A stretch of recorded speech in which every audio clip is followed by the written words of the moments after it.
Hi friends, welcome to my closet. I'm going to be switching from winter to spring and summer. It's still a little bit coolish, but the next couple of days it's supposed to reach 80s. We live in North Carolina, so it's already can be quite spring-like. And honestly, I'm tired of the dark colors. This is probably the last day I can handle wearing something dark. I'm ready to wear all the bright summer colors. So here we go. I have skirts, but I'm going to leave those in the closet because you can wear them with anything.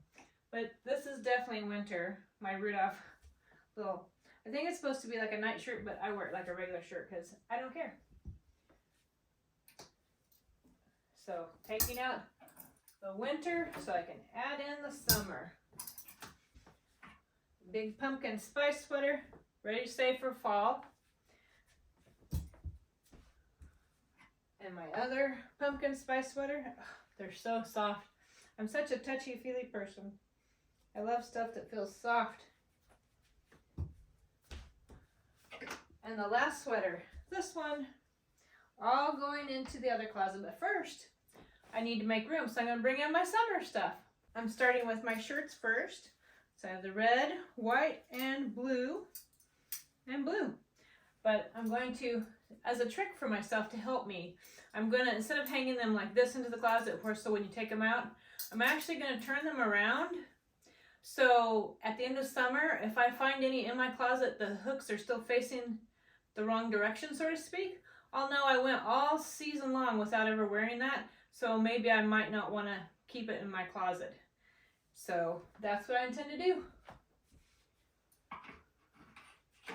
I don't know if you can see, but they're in backwards compared to my, should do that with my skirts too. So if I never wear the skirt all summer, I'll know I don't really ever wear the skirt, and maybe I should get rid of it too. So let's do that. Let's turn the skirts around.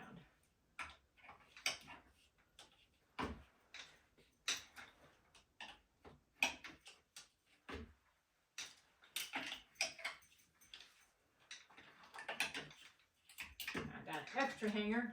Go put that in the other closet for now. So we're gonna have everything in here backwards, so I know what I wear and don't wear at the end of the season. So I got some new to me, because these are gently used from thredUP. This is not sponsored by thredUP, but I happen to love them. They are a great company. They have an app, and I love getting my clothes from there because you can shop online, on their app or online. They remember your size once you create an account, and then you can wish list. Now granted, you can put in your wish list and it may or may not stay there because someone else can buy it.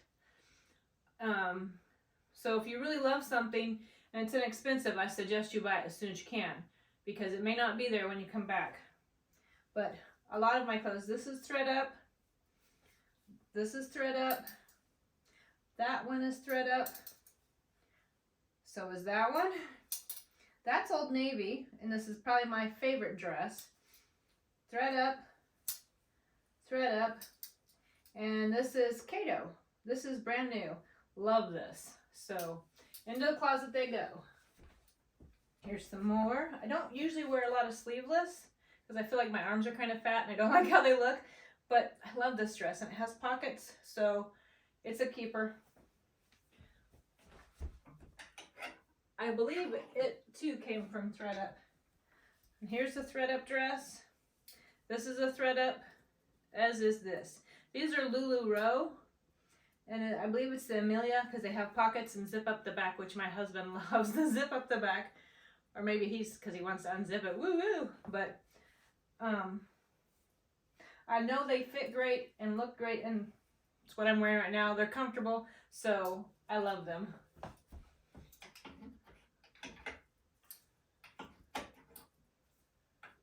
Now during the summer, I will still wear, well, as it's cooler, gets a little bit warmer, I like to wear the yoga capris. And then in the summer, I'll actually put on little shorts that cover my thigh because they rub right here. And that's so not comfortable. And I know you can get like different types of product to put on it, but I've just found for myself the little like booty shorts, so to speak. Well, not even booty because they come down mid-thigh. So they hit right about here. So they're still underneath my dress so you can't see them. But they protect so much better and then I can still be cool, and I still have modesty, and I don't have thighs that are on fire. Now this is a thread up dress. This is a new to me thread up as well. I love the style because it just kind of says vintage to me. So I think it's beautiful. It's a loft. There's another Lulu row, also new from thread up. This one I got last year, I believe, from thread up, and it's camo. And being in the South, I felt like I really needed some camo. This is new from Shein. I sometimes have trouble buying stuff on Shein because I'm really long-waisted, and they tend to make theirs more for other short-waisted people that aren't me. So, but this one is more forgiving, and this is one of my new favorite colors, that olive green, army green. I just love it. Here is the last of my summer. So this is new to me from thread up. This is also new to me from thread up. I love the flowiness of this. It'll be nice and lightweight for summer. I love that there's some see-through. Just very feminine. This is from Shein, and I love the embroidery on it. It's also lightweight. This, I can't even tell you where I got it. Probably Goodwill. I've had it a long time. Oh my gosh. Probably 8 years. It's a wrap style. I don't know if you can see, it's got the long that come around and tie in the front, and I love it. Then I got this one from thread up last summer. So, and I just think it's a very elegant, beautiful dress, and nothing says summer like this coral color. I just believe it's beautiful. I do have some more dresses coming from, and a couple of like summer cardigans coming from thread up that are supposed to be here Tuesday. So if you're interested and would like to see me unbox those and show those, just drop something in the comments, let me know, and I'll make a short little video or maybe a short and share those too as well. So now it's time to kind of spread them out. I know there's a lot of them where they do the minimalist wardrobe, where maybe it's just 10 items, or capsule wardrobe. And I've tried to do that, but it's hard because I love lots of color. But what I did do, which I saw someone do and I thought that was amazing, was at one point I took everything out of the closet and I tried it on, and did I love how it looked on me? Was it a favorite? Was it something I wanted to wear all the time, every time I wore it? And that's what I kept in my closet. And I did get rid of a lot of things that way, because there were so many things that I kept that I might want to wear, or that I kind of sort of liked, or maybe this, that, or the other thing. And I was keeping them on a whim of if, maybe, and it's like, why? I wanted to keep only things I absolutely love, that when I put them on, they looked great, they made me feel great, and I absolutely just, I loved them. The type of thing, like if you were not looking in a mirror and you turned around and you saw yourself, you're like, yes, that is my style, that is me. That's what I've tried to keep. But in order to keep myself honest, that's why I'm going to turn them around backwards. So if I go all summer and I never pull this dress, and at the end of the season I still see the hook is the wrong direction, I'll know this must not have been a favorite because I didn't wear it for at least 6 months. So maybe it's time to donate it for someone else to have as a favorite. So that's the other thing about thread up. I don't know if you know, they have clean out kits. You can go in there and request a clean out kit. You can donate all of your gently used, clean, no stains, no rips, no alterations clothes, and put it in a box, and they'll provide the shipping label and everything and pay for it to be shipped to them. And then they'll go through your kit and post it up there, and then you can get some money to buy things on thread up from them. And if you want to, they'll send the clothes back. If you don't want them to, they'll donate them on your behalf for someone, to a charity. It might take a few months to do because they're so inundated, but I figure anything I don't want is going to go and be donated anyway, so I might as well donate and also maybe potentially make a little bit of money back so I can buy something else I do like. So it's kind of a nice little way to recycle. They also do accept some items, like say you bought it and you got it and you tried it and didn't like it, you can return it for credit back to shop for something else. They have shoes, they have bags, they have coats. I have a beautiful coat I just love for fall that I got from them. So again, not sponsored by them, it's just I love them, so maybe give them a try. Thread up, see what you think. And now we can take a look at my little closet, and I'll move all the other ones back into the closet for next fall and winter.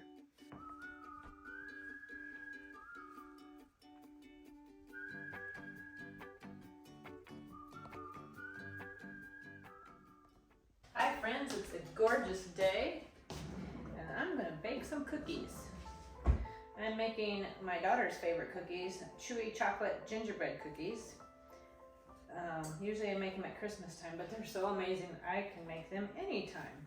Plus I also want to make some to send to my niece, Hayden, so that she can enjoy them, because I don't know if she's ever had them, but she should, because they're wonderful. I'm going to be doubling the recipe because the original recipe makes 24 and I want more because, and I'm also going to make them a little bit larger than I normally do. Usually you make them about almost like 2 bite size, and I want a bigger cookie because bigger is better sometimes, especially for cookies. So come on, let's go bake some cookies. All right, so in the cookies, the recipe, I've got 1 cup of butter. Mind you, I'm doubling this, so I will put the recipe ingredients down in the description like I always do for all of my recipes and videos.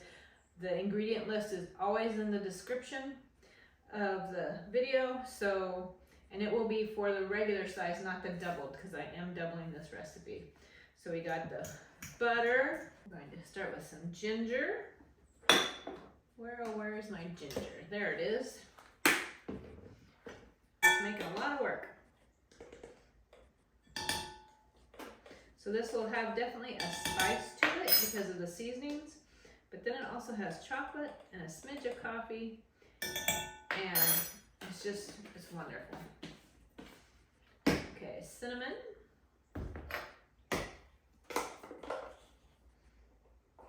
So I've just put in 2.5 teaspoons of ginger. Now 2 teaspoons of vanilla.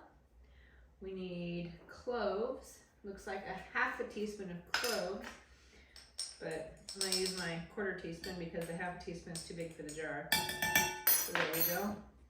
Oh, I love the smell of cloves. It just reminds me of my favorite Aunt Dina's house. She was an amazing cook and baker and so hospitable and kind to people. She was like a Mr. Rogers, only Mrs. Rogers, because she was just so fun and happy and joyful and loved having people in her home. And it's always been my goal and dream to be like her. So now we're on to cardamom, and we need a teaspoon of cardamom. If you haven't had cardamom before, it's something similar to cinnamon but more floral and not quite as spicy, if you will. I first had it when we went to a bakery in Omaha, the Sweet Magnolias, and they had cardamom knots, which at some point I will make those for my channel so you can see those, because I figured out a way to make them, and they're so amazing, so good. But they have cardamom in them, and there's just something about it, that unique flavor and spice. It's just wonderful. So cardamom, and mix this in a little bit and get all my spices mixed in. You can see now with all the spices why this would be a good fall recipe because of all the spices. But like I said, this cookie is such a favorite. Honestly, make it anytime. Anytime. Because it's just, if you like chocolate and you like gingerbread and you like all those spices, cinnamon, cloves, ginger, instead of the cardamom you could do maybe a little bit of nutmeg. My husband's not a big fan of nutmeg, so that's why we're using cardamom instead. Let's see, I'm gonna use, here's where some of the chocolate comes from. 2 tablespoons of baking cocoa, and I'm using a dark chocolate baking cocoa because I love dark chocolate. It's my favorite. And then I'll also call for some molasses. Now here I need a 1/2 cup of molasses. And I'm going to show you a little trick.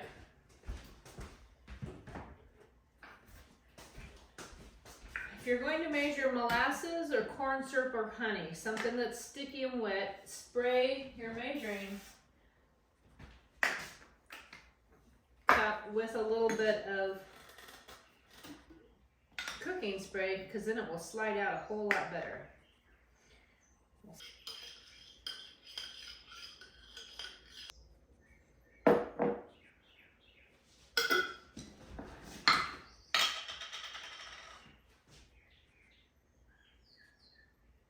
So 1/2 cup of molasses,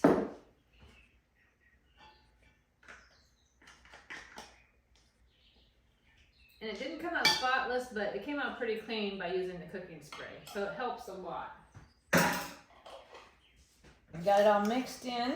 Now we're going to add some, let's start with the coffee. So this is pre-made coffee. And actually it's chilled. Saved it in a jar so if my husband wants to drink cold coffee. So if you want to use fresh coffee, you can do that. Just as long as it's like this, or it's liquid. Doesn't have to be cold or hot, it doesn't matter. As long as it's brewed. And it's dripping a little, so I'm gonna have some extra. Oh well. So that's 3 tablespoons of coffee. Brewed coffee. Hot, cold, doesn't matter. Any flavor you want your coffee to be, it's all good. I'm gonna add a cup of brown sugar. And I'm using dark brown sugar, which has more molasses in it, which, being that this is a molasses-based cookie, that's not necessarily a bad thing. But my husband and I just like the dark brown sugar better anyway, because it just, we like molasses, plus it just gives it just a richer flavor. So now I'm gonna mix all this in. Let's add our baking soda. It's gonna call for 2 teaspoons.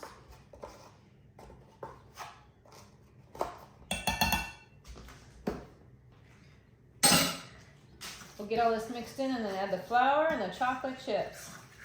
Now, if you didn't want to add the chocolate chips, you could leave it plain. You could have milk chocolate chips, semi-sweet, white chocolate chips. I don't know that I would use peanut butter chips or even butterscotch chips. You could always use the chocolate toffee bits. Those might be good. I haven't tried it that way, but maybe sometime I will and mix it with the chocolate chips and just see how it comes out. So now we need 3 cups of all-purpose flour.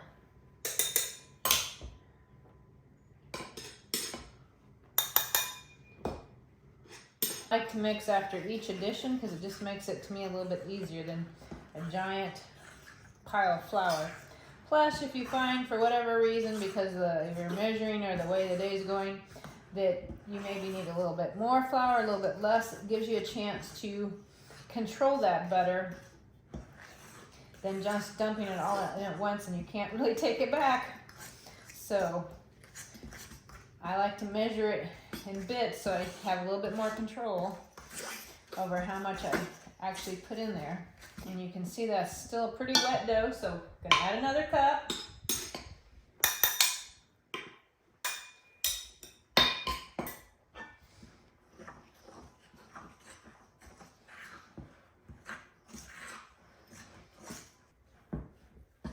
Okay, you can see it's still a little bit wet. Instead of a full cup, I'm going to just do 2/3 and stir it and then see where it's at. So as you can see, I switched to my dough whisk because I think it would be easier to get this incorporated because this is a little bit thicker, getting to be a thicker dough. So we'll do, that looks good.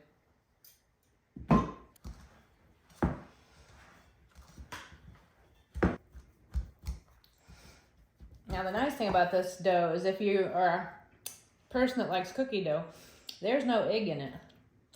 So, you can eat it without the egg. Now we're gonna add chocolate chips. It usually takes 10, 12 ounce bag of chocolate chips.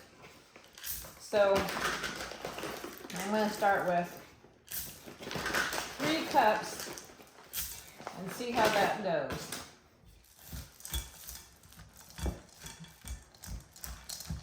And you can see this is a pretty thick dough. It'll make it easier to handle because we're gonna shape it into little balls and then roll it in granulated sugar. So it has a nice little sugar coat on it before it bakes. So I've got the dough all incorporated. I have my granulated sugar, because now what I'm gonna do is shape them into little balls, roll them in the sugar, and then bake. And the oven is set to 325. So, and like I said, I want to make them a little bit larger because normally in the past I might make them say that big, but this time I want to go a little bit bigger. So about the size of 2 cookies put together. Like that. And then we'll roll it in the sugar. And there we go. Look at that. Nice big dough ball. I don't know. I think I'm going to try and fit 8 on a pan instead of the typical dozen. And you can see it's not a very sticky dough now because we've added enough flour. And also, if you shape them a little bit more like a stump, this should help them as they fall, as they bake, to stay a little bit plumper of a cookie. So I know it looks strange, but trust me, when it bakes, it will be fine. It will be good. And this is a half a cup of sugar that's been put into the bowl for right now. I'll add more if I need it, but that's what I started with. I'll be curious, since I doubled it, but I'm making them bigger, how much I will actually get out of here. Because like I said, typically the standard recipe is you get 2 dozen cookies. So it'll be interesting to see now how many I get by making them larger. We shall see.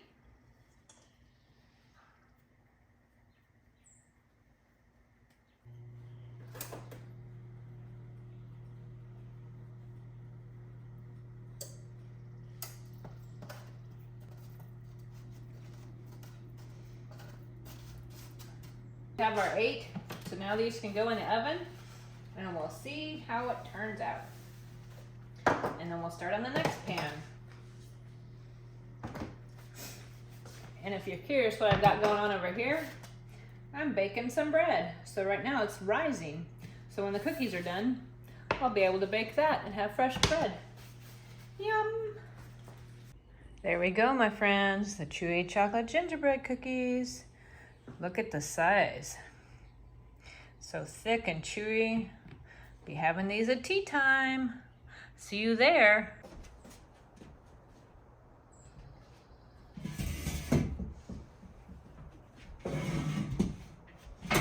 Hello, friend. I thought we could have our tea time outside because look, it's gorgeous. Absolutely beautiful.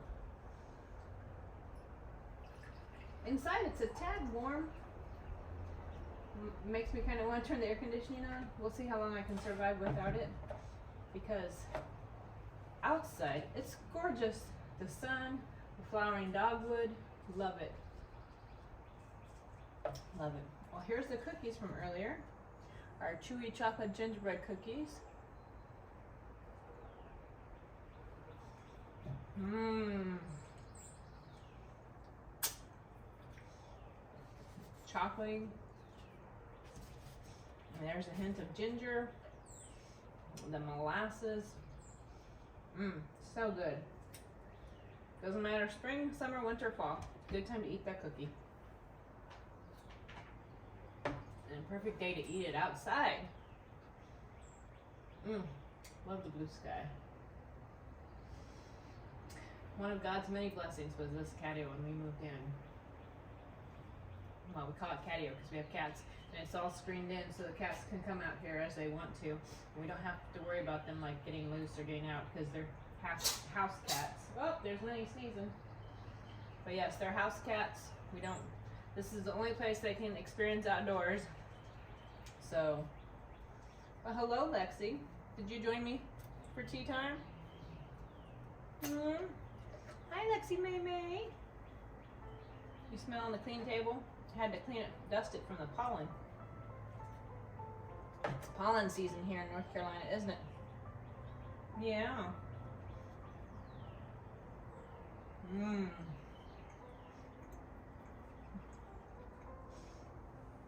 Hi.